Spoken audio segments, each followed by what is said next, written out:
প্রিয় নবী মুহাম্মদ মুস্তাফা সাল্লাল্লাহু আলাইহি ওয়াসাল্লামের কাছে 23 বছর ব্যাপী এই কোরআন আল্লাহর কাছে, আল্লাহর তরফ থেকে রসূলের কাছে জিবরিল আমিনের মাধ্যমে নাজিল হয়েছে।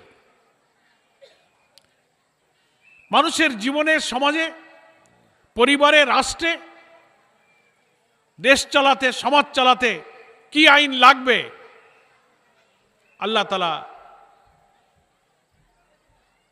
জিবরিল আমিনের মাধ্যমে প্রিয় নবীর কাছে হেরার গুহাতে যখন বয়স 24 হলো রসূলের, সেই যে শুরু হলো আর শেষ বিদায় পর্যন্ত 63 বছর, 23টা বছর ধরে আল্লাহ নবীর কাছে কোরআন নাজিল হয়েছে। বলুন আলহামদুলিল্লাহ।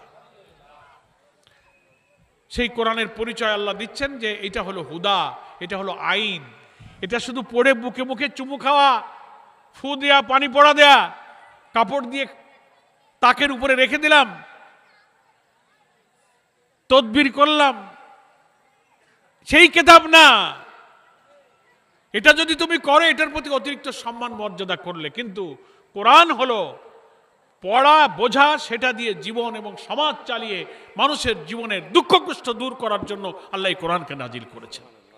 মানুষ দুঃখিত থাকবে না, ব্যথিত হবে না, খাদ্যের অভাব হবে না, সন্ত্রাস সহিংসতা থাকবে না, দুর্নীতি হবে না, অপচয় হবে না, বেইনসাফি হবে না, অন্যায় হবে না। যার যা হক সমাজে তা পাবে। আল্লাহ তাআলা সেই কারণেই এই কোরআনটা রসূলের মাধ্যমে নাজিল করেছেন। আবার সূরা বাকারায় আপনি আরো এগিয়ে যাবেন, আল্লাহ কোরআনের পরিচয় দিচ্ছেন যে রমজানে তো কোরআন শুরুতেই নাজিল হয়েছিল। শাহরু রমাদান আল্লাযী উনজিলা ফীহিল কুরআন হুদাল লিন-নাস ওয়া বায়্যিনাতিম মিনাল হুদা ওয়াল ফুরকান। ওখানে আল্লাহ একই কথা বলছেন, রমজান মাস, এ মাসে আমি কোরআন নাজিল করেছি। এই কোরআনের কি পরিচয়? হুদাল লিন-নাস। নাস মানে হচ্ছে মানুষ। নাস মানে কি? মানুষ। হিন্দু, মুসলিম, বৌদ্ধ, খ্রিস্টান, বর্ণ, ভাষা, জাতি, গোত্র যাই হোক, মানুষ হলেই হলো। আল্লাহ বলছেন সমস্ত মানুষের জন্য এই কোরআন হচ্ছে হুদা, কোরআন হচ্ছে আইন। বায়্যিনাতিম মিনাল হুদা ওয়াল ফুরকান। সুস্পষ্ট বিধান দিয়ে এটা পরিপূর্ণ করা হয়েছে, সব নিয়ম কানুন এখানে বলা আছে। আর এটা হলো ফুরকান। ফুরকান মানে পার্থক্যকারী, ফারাক করনেওয়ালা।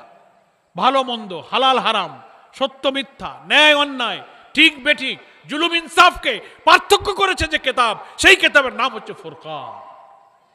কোরআনের অনেক নাম আছে কোরআন শরীফে।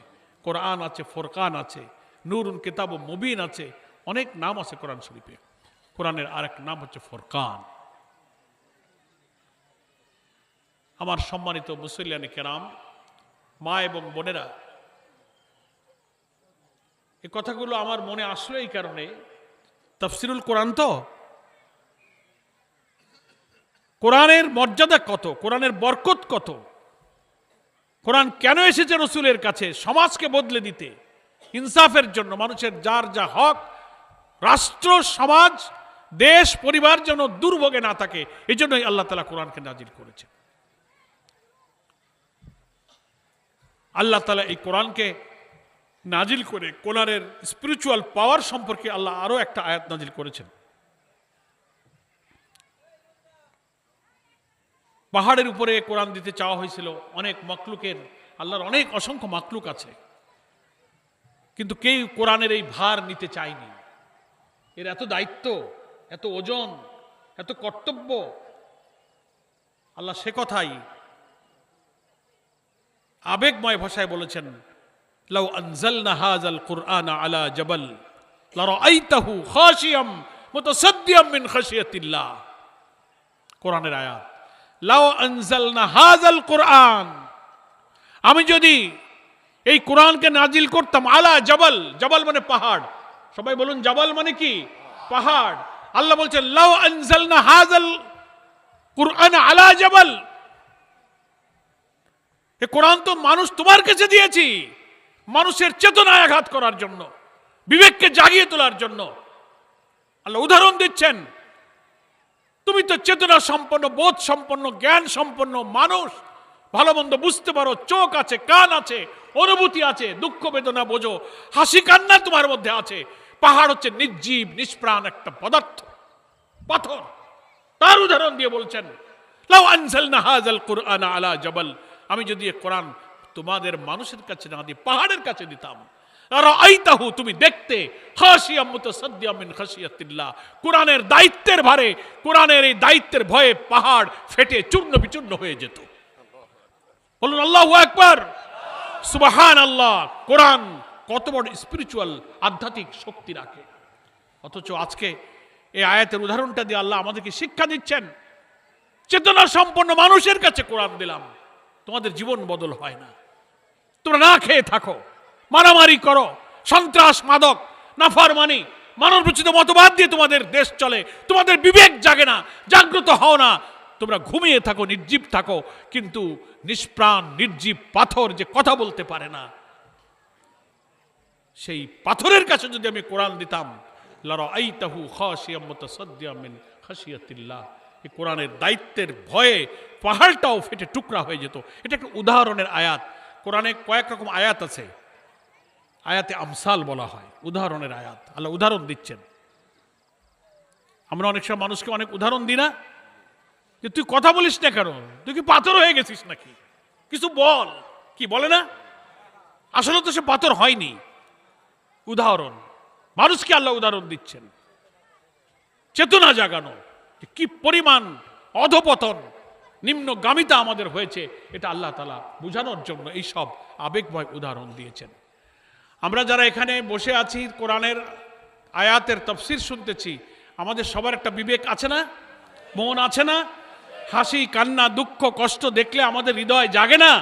তো আল্লাহ তাআলা এই কোরআনকে সেজন্য আমাদেরকে বিবেক জাগাবার জন্য দিয়েছেন। আমি দীর্ঘ আলোচনায় যাব না, যেহেতু তাফসীরুল কোরআন বলে অন্য আলোচনা না করে কোরআনের উপরেই আমি কথা ঠিক রাখছি। একটা আয়াত আমি আপনাদের কাছে আলাদা করে আলোচনার জন্য তেলাওয়াত করেছি, সূরা হাদীদ থেকে। সূরা হাদীদ থেকে আমি তেলাওয়াত করেছি। সূরা হাদীদটা হচ্ছে 25 নম্বর আয়াত। একটা আয়াত আমি পড়েছি, লাকাদ আরসালনা রুসুলানা বিল বাইয়িনাতি ওয়া আনজালনা মাআহুমুল কিতাবা ওয়াল মিজানা লিয়াকুমান নাসু বিল কিসত ওয়া আনজালনাল হাদীদ ফীহি বা'সুন শাদীদ ওয়া মানাফিউ লিন-নাস ওয়া লিয়া'লামাল্লাহু মান ইয়ানসুরুহু ওয়া রাসূলুহু বিল গায়বি ইন্নাল্লাহা কাবিয়্যুন আজিজ। অর্থটা শোনেন। ওই যে এতক্ষণ বললাম কোরআন কি জন্য এসেছে, আল্লাহ সেখানে বলছেন, আমি আমার রসুলদেরকে সুস্পষ্ট নিদর্শন এবং হেদায়েত দিয়ে পাঠিয়েছি, তাদের সাথে কিতাব ও মিজান নাজিল করেছি, যাতে মানুষ ইনসাফের উপরে প্রতিষ্ঠিত থাকতে পারে। বলুন আলহামদুলিল্লাহ। লিয়াকুমান নাসু বিল কিসত, কিসত মানে হচ্ছে সুবিচার, ইনসাফ, জাস্টিস। লিয়াকুম মানে, কুম মানে প্রতিষ্ঠিত থাকা, খাড়া হওয়া, এস্টাবলিশড হওয়া, কায়েম হওয়া। লিয়াকুমান নাসু বিল কিসত, সমস্ত মানুষ যেন সুবিচারের উপরে, ইনসাফের উপরে কায়েম থাকতে পারে। সেজন্যই কাদেরকে পাঠিয়েছি? রাসূল বলছেন লাকাদ আরসালনা, আল্লাহ তাআলা বলছেন লাকাদ আরসালনা, আল্লাহ বলছেন আমি পাঠিয়েছি কাদেরকে? রুসুলানা, বহু বচন। দুনিয়াতে যত নবী রসুল এসেছেন, লক্ষাধিক পয়গম্বর এসেছেন পৃথিবীতে। কোরআনে অনেক নবী রসুল, 25 থেকে 26,000 জনের নাম আছে কোরআন শরীফে। হাদিস শরীফের সংখ্যা অনুমান করা যায়, লক্ষাধিক পয়গম্বর পৃথিবীতে এসেছেন। আল্লাহ বলছেন এই সূরা হাদীদের মধ্যে, সূরা হাদীদের কত নম্বর আয়াত পড়েছি মনে আছে? 25। আল্লাহ বলছেন আমি রসুলগণকে পাঠিয়েছি, একজন রসুল না, রুসুলানা বহু বচন, প্লুরাল নাম্বার। রসুলগণকে পাঠিয়েছি কি জন্য? লাকাদ আরসালনা রুসুলানা বিল বাইয়িনাতি, নিদর্শন, বয়ান, মুজিজা, এগুলো রসুলদের মাধ্যমে পাঠিয়েছি। আর কি? ওয়া আনজালনা মাআহুমুল কিতাব, আর তাদের কাছে নাজিল করেছি, দিয়েছি, মাহুম মানে তাদের সাথে, তারা নিয়ে গেছে কিতাব। ওয়াল মিজান, মিজান মানে মানদণ্ড, মিজান মানে মানদণ্ড। বাংলায় যেটাকে বলে দাড়িপাল্লা। দাড়িপাল্লায় ওজন মাপে না, কম হলো কি বেশি হলো, ঠিক কি বেঠিক অনেক সময় দাঁড়িপাল্লাকে লোকেরা বলে মিজানে মাইপে দাও, কিয়ামতের দিন মিজানে নেকি বদির ওজন হবে, বলে না ওলামা একরাম। সে মিজান শব্দটা এখানে আল্লাহ বলছেন তিনটা জিনিস রসুলদের সাথে দিয়েছি, বিল বাইয়িনাতে, বাইয়িনা দিয়েছি, নিদর্শন দিয়েছি, ও আনজালনা মাআহুমুল কিতাব, কিতাব দিয়েছি, ওয়াল মিজান, এবং মিজান দিয়েছি। তাহলে বাইয়িনা, কিতাব এবং মিজান। আমার সঙ্গে বলেন কয়টা জিনিস রসুলদেরকে পাঠ দেওয়া হয়েছে? তিনটা। একটা হচ্ছে বাইয়িনা, দুই হচ্ছে কিতাব, তিন হচ্ছে মিজান। কোন সূরায় বলা হচ্ছে? জোরে বলেন। সূরা হাদীদ। রসুলগণ এসেছেন, বাইয়িনা মানে মুজেজা, নিদর্শন, শিক্ষা, বয়ান নিয়ে এসেছেন, আর সাথে আনছেন কিতাব। অসংখ্য নবীদের কাছে কিতাব আকারে, সহিফা আকারে আল্লাহ তাআলা এগুলো নাজিল করেছেন আসমান থেকে। আর হচ্ছে মিজান, মানদণ্ড, ঠিক বেঠিক, জুলুম ইনসাফ, ন্যায় অন্যায়, ভালো মন্দ মাপা যাবে যে কিতাব দিয়ে, সেই মানদণ্ডই হচ্ছে কোরআন। আল্লাহ রসুলের কাছে সেটাও পাঠিয়েছেন। কি জন্য দিলেন? এখন বলছেন এগুলো দিলাম কেন? লিয়াকুমান নাসু বিল কিসত। কুম মানে প্রতিষ্ঠিত হওয়া, খাড়া হওয়া। এই দেখেন না, আমরা যখন নামাজে মসজিদে যাই, জামাত দাঁড়ানোর সময় মুয়াজ্জিন ইকামত দেয় না, কদ কামাতিস সালাহ, কদ কামাতিস সালাহ বলে, বলে ইকামত দাও। এই যে ইকামা, কদ কামা মানে কুম, খাড়া হওয়া, দাঁড়িয়ে যাওয়া, প্রতিষ্ঠিত হওয়া, এস্টাবলিশড করা। লিয়াকুমান নাস, সমস্ত মানুষ যেন দাঁড়িয়ে যেতে পারে, সমস্ত মানুষ যেন প্রতিষ্ঠিত হতে পারে। কিছুর উপরে? বিল কিসত। কিসত মানে হচ্ছে সুবিচার, ইনসাফ, জাস্টিস। তাফসীরের মধ্যে কিস্তের অনেক ব্যাখ্যা আছে। সম্মানিত মা বোনেরা এবং ভাইয়েরা, এই যে পানিতে যে নৌকা চলে, ইসলামী পরিভাষায় অনেকে কিস্তি বলে, কেন? নুহের কিস্তি। বন্যা আইছিল নূহ আলাইহিস সালামের সময়, মনে আছে? নুহের কিস্তিতে সেই সময়কার ইমানদার উম্মতরা নুহের কিস্তিতে উঠে সেই তুমুল তুফান থেকে তাদেরকে রক্ষা করেছিল। কিস্ত, এই কিস্ত শব্দটা আরবি পরিভাষা, কোরআনের এই কিস্ত থেকে কথাটা এসছে। এর একটা অর্থ কিস্ত বলা হয় কেন? যে নৌকার গড়নটা এমন, দুই দিকে সমান থাকে, এমনভাবে বানায় যে পানির উপর সেটা ভাসতে পারে। নাকি বলেন? ওর যদি একদিকে কায়ত হয়, একদিকে খাটো হয়, তো পানির দিকে আর ভাসতে পারে না। নৌকার গড়নটা ভারসাম্যপূর্ণ, ইনসাফপূর্ণ। গড়নের ব্যাপারে নৌকার প্রতি, গঠনের প্রতি সুবিচার করা হয়েছে, এই জন্য ওটা ভাসতে পারে। তাফসীরের মধ্যে কিস্ত বলতে ইনসাফ বোঝানো হয়েছে, জাস্টিস। নৌকাটা গড়ার সময় কোন দিকে কত উঁচু দিলে, কত লম্বা দিলে নৌকাটা পানিতে ভাসবে, মিস্ত্রি খুব হিসাব কিতাব করে নৌকাটা বানায়। নাকি বলেন? এই জন্য ওইটা গঠনের ব্যাপারে, ওর ব্যাপারে সুবিচার করা হয়েছে, বেইনসাফি করা হয় নাই। মাপজোপের ব্যাপারে ইনসাফ করা হয়েছে, ওটাকে বলে কিস্ত। আল্লাহ বলছেন লিয়াকুমান নাসু বিল কিসত। এই তিনটা জিনিস রসুলদের কাছে পাঠিয়েছি আমি, বাইয়িনা, কিতাব, মিজান। কেন?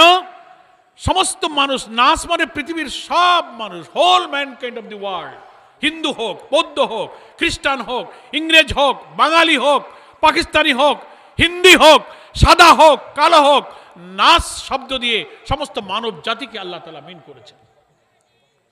কথা আপনারা বুঝতে পেরেছেন? নাস মানে শুধু মুমিন না, মুসলমান না। তাহলে এখানে বলা হতো লিয়াকুমান নাসু বিল কিসত না বলে লিয়াকুমান নাসু বিল মুমিনিন, লিয়াকুমান নাসু বিল মুসলিমিন, এরম বলা হতো। তাও না বলে কি বলা হলো? কিসত। লিয়াকুমান নাস, লিয়াকুমান নাস সমস্ত মানুষ, লিয়াকুমুল মুমিনিন, লিয়াকুমুল মুসলিমিন কিন্তু বলা হয়নি। যে মুসলিমরা যেন ইনসাফ পায় তার জন্য আমি এই তিনটা জিনিস পাঠিয়েছি, তা বলা হয়নি। লিয়াকুমান নাস, সমস্ত মানুষ যেন সুবিচার পায়, ইনসাফ, জাস্টিস। এই যে 24 সালের যে জুলাই গণ অভ্যুত্থান, বিপ্লব হয়ে গেল না দেশে, খবর টবর দেখছেন না সব? সরকার পরিবর্তন হলো, বিশ্ববিদ্যালয়ের ছেলেরা একটা স্লোগান দিয়েছিল ইংরেজিতে, মনে আছে? We want justice. শুনেছেন? We want justice. তার মানে কি? আমরা জাস্টিস চাই, সুবিচার চাই, ইনসাফ চাই। অর্থাৎ আমাদের প্রতি জুলুম করা হচ্ছে, অবিচার করা হচ্ছে, আমার যে পাওনা আমাকে দেয়া হচ্ছে না, এই সমাজে আমার যে অধিকার, আমার যে প্রাপ্য থেকে বঞ্চিত করা হয়েছে। তাই বিশ্ববিদ্যালয়ের ছেলেরা 24শে জুলাই আগস্টে রাজপথে নেমে ইউনিভার্সিটির ছেলেমেয়েরা বলেছে উই ওয়ান্ট জাস্টিস, আমাদের অধিকার আমাদেরকে দিতে হবে। এই অধিকার এবং জাস্টিসের আরবি শব্দ হলো কিস্ত। সেটাই আল্লাহ এখানে উল্লেখ করছেন, লিয়াকুমান নাসু বিল কিস্ত, সমস্ত মানুষকে সমাজে ইনসাফের উপরে কায়েম রাখার জন্য আল্লাহর নবীগণের কাছে আমি বাইয়িনা কিতাব এবং মিজানকে পাঠিয়েছি। বলুন সুবহানাল্লাহ ওয়া বিহামদি। এরপরে আল্লাহ তাআলা বলছেন কি, এই যে কিস্ত, এর কিছু পরিচয় দিতে গিয়ে আল্লাহ বলছেন ওয়া আনজালনাল হাদিদ, আমি লোহা নাজিল করেছি। লোহার রূপক শব্দ শক্তি, ক্ষমতা। ফি বাসুন শাদীদ ওয়া মানাফিউ লিন-নাস, এর মধ্যে আছে বিপুল শক্তি এবং মানুষের কল্যাণ। তাফসীরের মধ্যে এই শক্তিকে সামরিক শক্তি, রাজনৈতিক শক্তি অর্থে এই হাদিদ শব্দটাকে ব্যবহার করা হয়। সূরার নামই হচ্ছে হাদিদ। ওয়া আনজালনাল হাদিদ, লোহা দিয়ে যেমন তরবারি বানায়, কামাররা লাঠি বানায়, অস্ত্র বানায়, বানায় না লোহা দিয়ে, আল্লাহ লোহার উদাহরণ দিচ্ছেন। কিতাব বাইয়িনা মিজানের সাথে তো লোহা লাগে না, এটা রূপক অর্থে বোঝানো হয়েছে। এইগুলো আমি দিয়েছি, এটা একটা শক্তি। রাষ্ট্র শক্তির মধ্য দিয়ে রাজনৈতিক সামরিক শক্তি অর্জন করে আল্লাহর এই বিধানকে কায়েম করে মানুষের মধ্যে তুমি সমাজ এবং ইনসাফ কায়েম করবে। বলুন সুবহানাল্লাহ। ওয়া আনজালনাল হাদিদ, আমি লোহার মতো শক্তি তোমাদেরকে দিয়েছি। এর মধ্যে দুটো গুণ আছে। ওয়া আনজালনাল হাদিদ ফিহি বাসুন শাদীদ, বিপুল শক্তি এর মধ্যে আছে। একটা স্টেট, একটা রাষ্ট্র, একটা পলিটিক্যাল পাওয়ার যদি তোমাদের থাকে, রাষ্ট্রে তুমি আমার আল্লাহর দ্বীন তুমি চালু করতে পারবে। আমর বিল মারুফ নাহি আনিল মুনকার করতে পারবা, ভালো কাজের আদেশ, মন্দ কাজকে নিষেধ করতে পারবা। ভাই, আপনার কাছে যদি ক্ষমতা না থাকে তো আপনি কি সমস্ত আইন জারি করতে পারবেন? আজকে এই যে নামাজ 5 ওয়াক্ত আজান হয় মসজিদে, একটা মহল্লায় 10,000 লোক বাস করে, 5,000 লোক বাস করে, মসজিদে আসে 100 জন, নাকি বলেন? রাষ্ট্রে যদি আইন জারি হতো, সরকার যখন আইন করে, দেখেন না নাগরিকরা আইন মানতে বাধ্য হয়, আইন না মানলে পুলিশ, র্যাব, গোয়েন্দা, ডিবি, কত কি সরকার নিয়োগ করে। এই জন্য আল্লাহ তাআলা এই ক্ষমতা, রাষ্ট্র এবং সামরিক রাজনৈতিক শক্তি দিয়ে আল্লাহ তাআলা প্রয়োজনে বিপুল শক্তি দিয়ে, এই শক্তি যেমন আল্লাহ তাআলা এর মধ্যে দিয়েছেন আনজালনাল হাদিদ ফি বাসুন শাদীদ, এই বিপুল শক্তি, এই ক্ষমতা এখানে আছে। ওয়া মানাফিউ লিন-নাস, এবং মানুষের মধ্যে এর মধ্যে অনেক কল্যাণ। তুমি যদি আইন জারি করে আল্লাহর বিধানকে মানুষকে মানাইতে পারো এই শক্তি কাজে লাগিয়ে, তাহলে মানুষের জীবনে দুঃখ দুর্দশা দূর হবে এবং মানুষের জীবনে বিপুল কল্যাণ এবং উপকার সাধিত হবে। তাই আল্লাহ বলছেন যে তোমরা এটা কায়েম করো। আর এরপরে আল্লাহ তাআলা বলছেন কি জন্য এটা করলাম, লিয়ালামাল্লাহু মাইয়ানসুরুহু ওয়া রাসূলুহু বিল গায়ব, এটা দেখানোর জন্য আল্লাহ তাআলা দেখতে চান যে আমি আল্লাহ আর রসুলকে তোমরা না দেখেও এই কিস্ত, এই সুবিচার কায়েম করার জন্য কে আল্লাহ আল্লাহ রসুলের সাহায্যকারী হও। লিয়ালামাল্লাহ, আল্লাহকে এটা জানতে হবে। আল্লাহকে তুমি দেখতেছো না, নবীকে দেখতে পাচ্ছ না, তবু আল্লাহর দিন বিজয়ী করার কাজে আল্লাহ আল্লাহ রসুলকে কে সাহায্য করতেছো, এটা আমি দেখতে চাই। আল্লাহ তাআলা সেটা বলছেন। আল্লাহু কাবিয়্যুন আজিজ, আল্লাহ হচ্ছে অত্যন্ত শক্তিধর এবং মহাপরাক্রমশালী। এই কাবিয়্যুন আজিজ, শক্তিধর, আল্লাহর অনেক পাওয়ার আছে, ক্ষমতা আছে। এটা দেওয়ার মধ্যে একটা অন্তর্নিহিত তাৎপর্য হচ্ছে এই যে আল্লাহ বুঝাচ্ছেন যে তুমি এটা মনে করে না যে রসুল পাঠালাম, কেতাব দিলাম, বাইয়িনা দিলাম, মিজান দিলাম, আল্লাহ এখন আমাকে কায়েম করতে কয় কেন? আমরা ইসলাম কায়েম করতে গেলে, কোরআনের আইন কায়েম করতে জেল কাটা লাগে, ফাঁসি হয়, মার খাইতে হয়, পুলিশে পিটায়, শত্রুতা মারে। এ তো আল্লাহ নিজেই তো কায়েম করে দিতে পারত। মানুষের মধ্যে এই দুর্বলতা যেন না জাগে। বলছেন না, আমি এটা পারতাম, কিন্তু আল্লাহ দেখতে চান যে আমাকে না দেখে আমার উপরে, গায়েবের উপরে বিশ্বাস করে আমাকে আর নবীর ভালোবাসার কারণে তোমরা ইসলাম কায়েমের মধ্য দিয়ে আমাকে খুশি করতে চাও। এই কিস্ত, এই সুবিচারকে আল্লাহ তাআলার এই প্রিয় নবী দুনিয়ার মুখে কায়েম করেছিলেন। আমরাও আমাদের এই জন্মভূমি বাংলাদেশে সেই বাইয়িনা, সেই মিজান, সেই কিতাবের বিধানকে যদি কায়েম করতে পারি, সেই সুবিচার যদি প্রতিষ্ঠা করতে পারি, আমাদের জীবনে কখনো দুঃখ এবং অশান্তি থাকবে না ইনশাআল্লাহ। এখন মাহফিলে যে কয়জন লোকই আমরা থাকি, শয়তান আর ইবলিস ওদের চরিত্র নেই, অনৈতিক, ঈমান দুর্বল, ওদের কথা মানুষের অন্তরে আসর করে না। আর ঈমানদার যারা, ঈমানের কথা, কোরআনের কথা যারা শোনে এবং বোঝে, তারা হচ্ছে এক একটা বারুদের মতো, গুলির মতো। আমরা যদি কোরআনকে বুঝতে পারি, তো 100 লোককে আমরা ইনশাল্লাহ বুঝাইতে পারবো। কি পারবো কিনা বলেন? নামাজি বানাবো, তাদের কাছে দাওয়াত দেব, কোরআনের অর্থ বুঝে পড়তে বলবো, সমাজের সুবিচার কায়েমের জন্য কোরআনের আন্দোলনে তাদেরকে আমরা সামিল করব ইনশাআল্লাহ। যারা নামাজি নয়, কোরআন যাদের ভালো লাগে না, কোরআনে অনেক আয়াতে আল্লাহ বলেছেন, শয়তান যারা কোরআনের আলোচনায় তারা ডিস্টার্ব করে, বাধা দেয়, কোরআন শুনতে বলে না, বলে তুমি কোরআন শুনো না, যদি তুমি বুঝে যাও তাহলে শয়তান বেজার হবে, তাতে যাইও না। তো আপনারা তো খুশি যে এখানে আল্লাহ আসার তৌফিক দিয়েছেন, খুশি না কি বলেন? আলহামদুলিল্লাহ। তো আমি কথা এখানেই শেষ করতে চাই। আমার পরের মুআজ্জাজ উলামায়ে কেরাম মূল্যবান আলোচনা করবেন, আশা করি আপনারা সেগুলো শুনবেন, আখেরি দোয়ায় শরিক হবেন, আখেরি মোনাজাতে শরিক হয়ে আপনারা ইনশাল্লাহ বিদায় নেবেন। আমি আপনাদের সবার কাছে দোয়া চাই। এই দক্ষিণ গিলাতলার মাহফিল গতবারও আমি এসেছিলাম, দাওয়াত পেলে যদি সুযোগ হয় আমার আসার ইচ্ছা থাকে। এবারও আল্লাহ তাআলা আমাকে আসবার তৌফিক দিয়েছেন। আমার অন্য কোনো খুব জরুরি কাজ ছিল না, আগের থেকেই আপনাদের সভাপতি কমিটি আমাকে বারবার অনুরোধ করা হয়েছে বলে এই কাজের জন্যই মূলত আমি এসেছি। তার সাথে আরও 3-4টা কাজ আমার যুক্ত হয়েছে। মাহফিলটা না হলে হয়তো আমার খুলনায় আসা হতো না। এটা দিয়ে আমি এইটা বুঝাইতেছি যে আমি আপনাদেরকে ভালোবাসি। এই অঞ্চল, এই মাহফিল, এই ইসালে সওয়াবের সাথে আমার একটা হৃদয়ের